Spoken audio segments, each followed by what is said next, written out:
Sri DM Kathir Anand ji. Vanakkam, Chairperson, sir. Sir, I rise to speak on this bill. While some of the reforms in the bills are technically necessary, the provisions are very good, but there are certain areas that, on technical grounds, I'd like for clarification. Sir, on the positive note, the updation of old excise power provisions. The central law has written long before the GST. Excise law was written long before the GST. The bill now has removed all these sections and aligns procedure with the modern system. That's a welcoming act. The digital filing and record keeping, that's a welcoming act.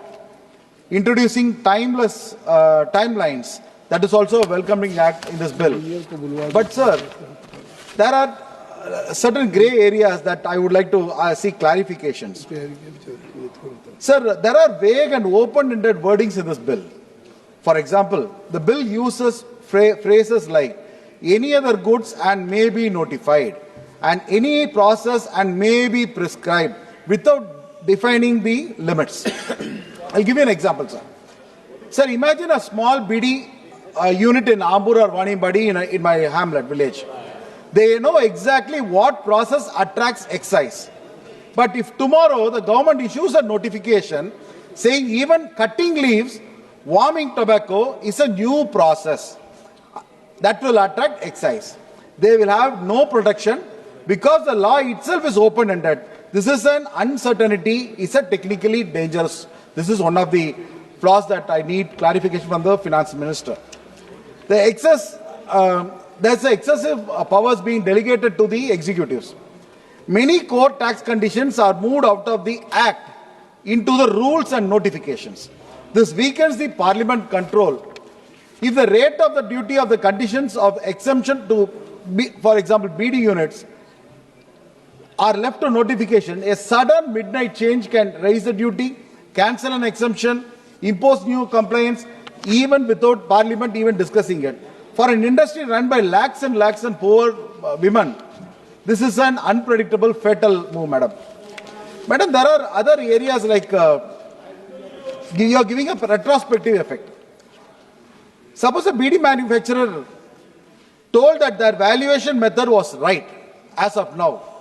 If the bill now says that the department's earlier view is legally valid retrospectively, the small unit may suddenly can receive notices for 5 years back duty, 5 years penalty, and even interest also. Sir, this is not tax administration. This is an economic punishment by the new act. Sir, complaints on smaller units. Again, I'm talking about the BD units and other smaller units which are being suffered because of this bill. The bill increases reporting obligations and audit access without simplifying the process.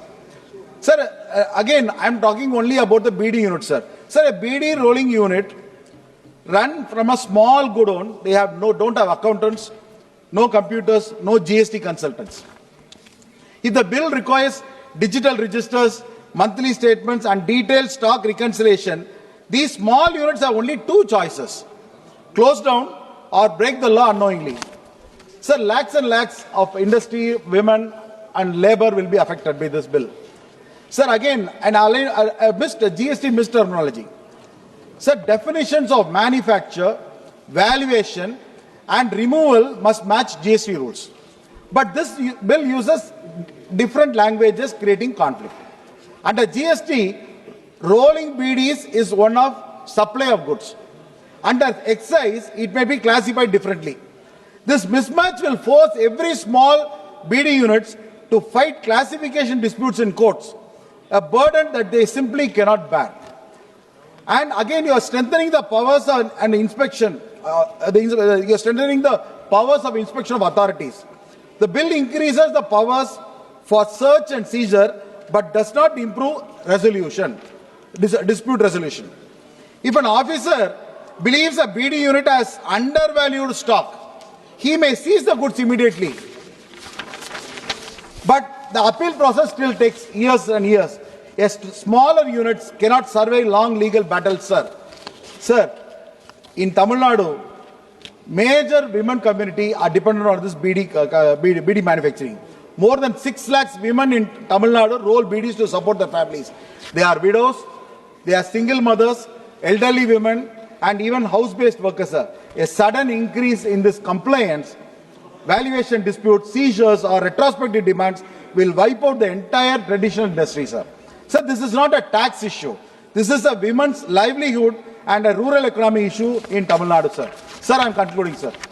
Sir, I support this reform. I support the removal of harmful clauses. I support the finance minister, but I am just seeking certain clarification. I support the intention to modernize the excise laws.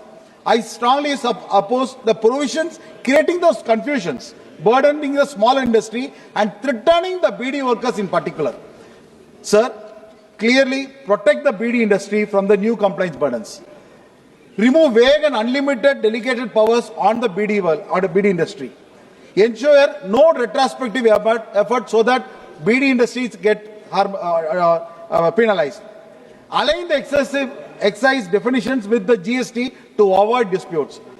Create a simplified low compliance category for smaller units, especially BD, sir. Sir, with these changes, this bill can be made fair, modern, and also people-friendly. Without them, it destroys one of the largest women-led industries in Tamil Nadu, sir. Sir, finally to conclude, BD தொழிலாளர்கள் corona காலத்துல கூட sir பாத்தீங்கன்னா கிட்டத்தட்ட இந்த corona பீரியட்ல யாருக்குமே வாழ்வாதாரம் இல்லாத பொழுது கூட இந்த பீடி தொழில் எத்தனையோ குடும்பங்களை காப்பாத்திருக்கு, வாழ்வாதாரத்தை காப்பாத்திருக்கு.